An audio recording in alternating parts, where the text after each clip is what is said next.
इन पे एडिशनल 90% जो है वो सेल्स विद होल्डिंग टैक्स आयद किया जाएगा। जब भी 90% का मतलब ये है कि ये मैं आपको एलेबोरेट कर दूं। अच्छा, इसमें भी कन्फ्यूजन बाद लोगों की पाई जाती है कि चले जी एक बार 90% दे देंगे, खैर ऐसा नहीं है।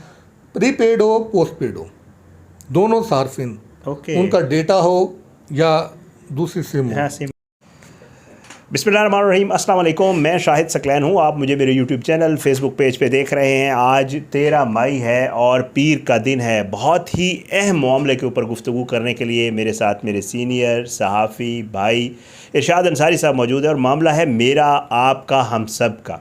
क्योंकि हुकूमत ने फ़ैसला किया है कि जो 100 रुपये का आप लोड करवाएंगे उसमें से 90 रुपये टैक्स काट लिया जाएगा और आपको मैसेज आएगा कि आपको मुबारक हो, आपके मोबाइल में 10 रुपये लोड हो गए। ये मामला है क्या, किसका होगा, कैसे होगा, हुकूमत ने ये फ़ैसला क्यों किया है, पहले क्या फ़ैसला किया गया था और अब ये फ़ैसला क्यों किया गया, ये सारी चीज़ें जो है इरशाद भाई को सबसे ज़्यादा पता है। ज़ाहिर है यही कवर करते हैं, हम भी इनसे ही पूछते रहते हैं। तो आपको बताने के लिए इरशाद भाई से पूछते हैं। इरशाद भाई बहुत बहुत शुक्रिया, एक तो आपने मेरे लिए टाइम निकाला। पहले तो ये बताएं कि जी 5 लाख लोग हैं आप बता रहे थे, उन 5 लाख लोगों को हुकूमत कोशिश कर रही है कि किसी भी तरीके से उनसे पैसे निकालें। पहले तो ये बताएं हुकूमत ने पहले क्या किया, इनको टैक्स में नेट में लाने की कोशिश की, फिर आगे चल के लोगों को बताएंगे कि 10 रुपये मेरे आपके आने हैं या सबके किसके आने हैं। ठीक है, तो पहले ये बता दें हुकूमत का क्या फ़ैसला। 2 साल पहले ये कानून बनाया गया था कि जो लोग जो है वो काबिल टैक्स आमदनी रखने के बावजूद टैक्स नेट में नहीं आएंगे, टैक्स नहीं देंगे और रिटर्न फाइल नहीं करेंगे, उनको हम पेनलाइज करेंगे। उन पेनलाइज करने में 3-4 ऑप्शन थी। ठीक है, उसमें ये था कि सिम भी ब्लॉक हो सकती है। ओके। और उसके साथ साथ जो है वो सेक्शन 114 के तहत इनको पावर दी गई हैं बिहार के अफसरान को कि आपके जो है वो बिजली और गैस के कनेक्शन जो है वो भी मुनक़ता हो सकते हैं। अच्छा, ये मैं आपको बता दूं आपके यूट्यूब चैनल के हवाले से कि ये सिर्फ 5,71,000 लोग नहीं हैं। ठीक है, ये भी मैं आपको बता दूं, ये लाइन में बहुत ज़्यादा है। ये टोटल जो तादाद है, ये जो आइडेंटिफाइड है, ये 26 लाख से ज़्यादा है। अच्छा। ये 5,71,000 ये वो लोग हैं कि जो टेलीकॉम कंपनियों के साथ मिल के FBR ने इनको डिटरमिन किया है। इनमें अक्सरियत वो है कि जो किसी न किसी मौके पे एक मरतबा रिटर्न फाइल कर चुके हैं। अच्छा। मसलन मैंने अगर प्लॉट लिया है और मैंने प्लॉट बेचना है और मैंने डबल टैक्स से बचने के लिए एक मरतबा मैंने रिटर्न फाइल की, अपने आप को एक्टिव टैक्स पेयर लिस्ट में शामिल किया, मैंने प्लॉट बेचा और मैंने डबल टैक्स की बजाय सिंगल टैक्स दिया और उसके बाद दोबारा मैंने रिटर्न फाइल नहीं की। अच्छा, रिटर्न फाइल जी। इसी तरह मैंने गाड़ी लेनी थी और मुझे बताया गया कि गाड़ी अगर आप लेंगे उस पर नॉन फाइलर होंगे तो ये टैक्स होगा। तो वो मैंने गाड़ी लेने के लिए अपने आप को फाइलर कर लिया, तो उसके बाद नहीं, दोबारा भूल गया।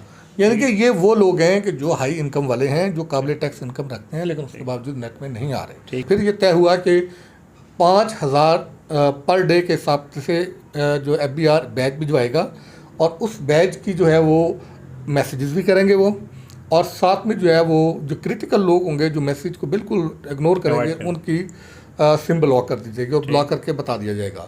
फिर ये अब 3 दिनों से ये ब्लॉक कर रहे हैं। तो अब आज जो मेरी बात हुई थी तो अब तक जब हम आपसे बात कर रहे हैं उससे थोड़ी देर पहले तक 11,500 सिमें ब्लॉक की जा चुकी थी और 15,000 लोगों को जो है वो मैसेज गया था। ठीक है। और 2 दिन बाकी रह गए हैं, लेकिन FBR का ये कहना है कि आप इसको एक्सपेडाइट करें और क्योंकि ये काफ़ी जो है ना टाइम हमारे पास थोड़ा है, लेकिन टेलकोज ये कह रही हैं कि इस ड्यूरेशन को थोड़ा बढ़ा दिया जाए। जो 5,000 पर डे बैजेस का है उसी सिलसिले को जो है वो कंटिन्यू किया जाए। अच्छा, उसमें मैं आपको बता दूं कि अगर आप दे सकते हैं तो दे लें, क्योंकि टेलकोज हैं तो ताकतवर। एक कंपनी ऐसी है कि जिसने कंप्लाइंस अभी तक नहीं किया और उसने FBR को वाजे किया कि हम कोर्ट की तरफ जो है रुजू करेंगे, हम जो है वो सिमें ब्लॉक नहीं करेंगे। ये जो सिमें ब्लॉक की हैं ये 3 टेलकोज ने ब्लॉक की हैं, एक कंपनी अभी भी ब्लॉक नहीं कर रही। उसको FBR ने वाजे किया है कि आप जो है वो कानून से बालातर नहीं है। मुझे बताएं, ये लोगों की सिम्स ब्लॉक हो रही है, लेकिन साथ एक और चीज़ भी चल रही है कि जी बैलेंस कटेगा, वो क्या मामला है? हाँ, वो मैं आपको बताऊँ, वो इससे भी इंटरेस्टिंग और इससे भी डेंजरस है। वो ये है कि जो 5,71,000 ये लोग हैं ना, ठीक है, इनको हर हाल में नेट में आना है। अगर सिंपल वर्ड में पूछें तो इन्होंने हर हाल में टैक्स देना है, टैक्स रिटर्न जमा करवानी है और टैक्स देना है। ठीक है। अगर PTA या टेलकोज इन 5,71,000 लोगों की सिमें ब्लॉक कर भी देते हैं, ठीक है, और ये समझते हैं कि ये सिम हमारी उन्होंने ब्लॉक कर दी तो अब हम इससे निकल गए, अब हम कोई दूसरी सिम ले लेंगे, ठीक है, ऐसा नहीं होगा। ठीक है, गवर्नमेंट हो सकता है ये बजट से पहले कर दे, अदरवाइज ये एक्सपेक्ट वैसे यही है कि 15 मई के बाद इसका डिसीजन होगा कि गवर्नमेंट शायद उससे पहले ही ये नाफिज कर दे, ठीक है। और अगर पहले ना नाफिज किया तो फिर बजट में इसको ले आएंगे। वो ये है कि ये जो नॉन फाइलर्स होंगे जो काबिल टैक्स इनकम रखने के बावजूद बार बार यानी कि इनकम टैक्स रिटर्न्स जमा नहीं करवा रहे, इन पे एडिशनल 90% जो है वो सेल्स विद होल्डिंग टैक्स आयद किया जाएगा। जब भी 90% का मतलब ये है कि ये मैं आपको एलेबोरेट कर दूं। अच्छा, इसमें भी कन्फ्यूजन बाद लोगों की पाई जाती है कि चले जी एक बार 90% दे देंगे, खैर ऐसा नहीं है। प्रीपेड हो पोस्ट पेड हो, दोनों सार्फिन उनका डेटा हो या दूसरी सिम हो, वॉइस सिम हो, उन पे जब भी वो लोड करेंगे, बेशक वो पोस्ट पेड है तो बिलिंग के जरिए, प्रीपेड है तो कार्ड के जरिए या इजी पैसे के जरिए, जब भी वो लोड करेंगे 90% उनकी कटौती हो जाएगी। कि यानी कि अगर कोई सारिफ 100 रुपये का लोड करता है तो उसके 90 रुपये काट लिए जाएंगे और उनको मैसेज जाएगा कि जी 90 रुपये आपके नॉन फाइलर होने की वजह से FBR ने ले लिए और 10 रुपये आपके अकाउंट में ट्रांसफ़र कर दिए, आपको बहुत बहुत मुबारक हो। अच्छा, तो उसका ये मतलब है। और अच्छा, फिर इसके साथ ये भी होगा, इसमें 3 डिसीजन ज़ेरे गौर हैं। पहला तो ये 90% टैक्स का है। दूसरा ये है कि अगर आप एक सिम जो FBR के रेडार पे आ गई या टेलको ने वो बंद कर दी, उस सिम के बाद अगर आप कोई दूसरी सिम ले लेते हैं, ठीक है, तो ऐसा नहीं है कि वो आप चला पाएंगे, ठीक है, वो भी उस पर भी ऑटोमेटिकली वो आ जाएगा। उसका ऑलमोस्ट मैकेनिज्म उन्होंने बना लिया हुआ है और डेटा शेयरिंग का भी मैकेनिज्म वो बना रहे हैं, वो भी 1-2 दिन में फाइनलाइज हो जाएगा। तो वो जो भी सिम आप उस CNIC पे लेंगे तो वो ऑटोमेटिकली 90% डिडक्शन होना शुरू हो जाएगी। अच्छा, तीसरा जो इससे अगला जो डेंजरस वो है वो ये है कि अब बहुत ये रुझान होता है कि आप चूँकि आ गए उस रेडार में और आपकी तो 90% डिडक्शन हो जाएंगे, तो आप मेरे नाम पे सिम ले लेंगे, आप किसी के नाम पे सिम ले लेंगे, उस पे फिर आपको पेनल्टी भी पड़ेगी। उसमें भी उन्होंने 90% भी कटेगा और भी कटेगा, 90% भी कटेगा, आप पे पेनल्टी भी पड़ेगी। और लॉ ऑफ लैंड जो है उसके तहत जो टैक्स कवानीन में जो आप किसी और की सिम यूज़ करने पे जो उसकी सजाएं हैं वो भी आपको भुगतना पड़ेंगी।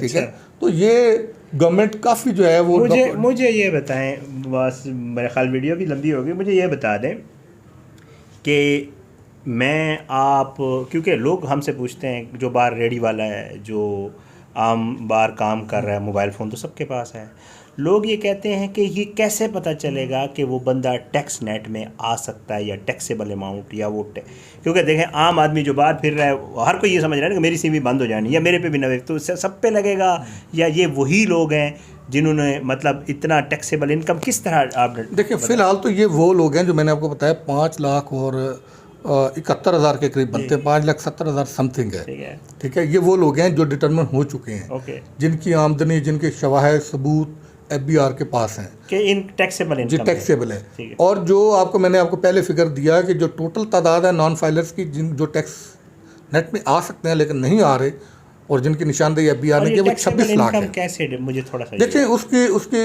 FBR के उसके मुख्तलिफ जो है वो उसके आप पैरामीटर्स कह लें वो हैं। उसमें पहला पैरामीटर तो ये है कि जो इंडिविजुअल के लिए उन्होंने एक मिनिमम जो है वो इनकम की जो है वो एक थ्रेश होल्ड रखा हुआ है, गालबन 6 लाख है ना, 6 ठीक है। अगर 6 लाख से ज़्यादा आपकी इनकम है, जैसे आप और मैं एक एम्प्लॉय हैं, तो डेफिनेटली हमारी वो कटती है, तो हम डिक्लेयर हो जाते हैं कि हमें ये इतनी टैक्स इनकी आ रही है, हमारी बैंक में सैलरी आती है, वहाँ से भी पता लग जाता है। ये बेंचमार्क है। दूसरा बेंचमार्क ये है कि अगर आप 1000 सीसी से गाड़ी ऊपर लेते हैं, 1000 सीसी या उससे ऊपर गाड़ी लेते हैं, तो आप टैक्स के काबिल हो जाते हैं कि आपने रिटर्न फाइल करनी ही करनी है। ठीक है, उसमें आप उधर पेश करते रहें कि जी मैंने फ़लाँ से उधार लिया था, फ़लाँ से उधार लिया था। भाई, ये एक पैमाना गवर्नमेंट ने रखा है कि जो 1000 सीसी गाड़ी ख़रीदने के काबिल है वो टैक्स नेट में आने के काबिल लाजमी है, क्योंकि 1000 सीसी गाड़ी आप छोटी सी अपनी आप कहते हैं पुरानी भी अगर ले लें तो वो भी लाखों में है। ठीक है, तो थ्रेश होल्ड से आप ऊपर चले जाएँ। फिर आप प्लॉट ख़रीदते हैं, फिर आप फ्लुएंटली जो है वो आप ट्रैवल करते हैं बाहर बैरून मुल्क, आप कभी दुबई जा रहे हैं, कभी अमेरिका जा रहे हैं, फ्रांस जा रहे हैं, इटली जा रहे हैं या सऊदी अरब जा रहे हैं, मतलब आप फ्लुएंटली आप ट्रैवल कर रहे हैं लेकिन आप टैक्स नहीं दे रहे। आप प्लॉट खरीदते हैं, आप इसी तरह कोई और हैवी ट्रांजैक्शन करते हैं, इसका मतलब आपके एक्सपेंडिचर बहुत ज़्यादा आते हैं। लोगों को परेशान होने की जरूरत, जहाँ जहाँ आपका CNIC टच होगा। देखें, ये अब ग्लोबल विलेज हम बार बार कहते हैं कि दुनिया ग्लोबल विलेज बन गई है। ग्लोबल विलेज बन गई है तो वो सिर्फ यही नहीं बन गई है कि आप फ़ोन उठाएं तो आप 7 समंदर पार जो है वो लाइव बात कर लें, तो इसके ग्लोबल विलेज में बाकी चीज़ें, डेटा भी फिर ग्लोबल ही हो गया है।